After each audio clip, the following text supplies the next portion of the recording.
ஐயா, இது 1 வருஷம் 2 வருஷம் 200 வருஷம் சங்கதி. பல தலைமுறை அப்படித்தான் போயிட்டு இருக்கு. புதுசா வர்ற யாருக்காகவும் எங்களை மாத்திக்கவும் முடியாது, நாங்க மாறவும் மாட்டோம்.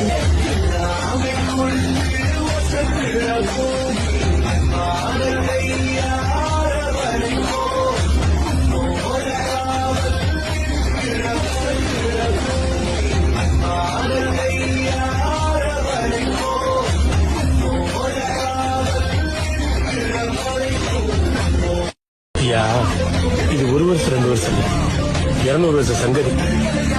பல தலைமுறை அப்படித்தான் போயிட்டு இருக்கு. புதுசா வர்ற யாருக்காகவும் எங்களை மாத்திக்கவும் முடியாது, நாங்க மாறவும் மாட்டோம்.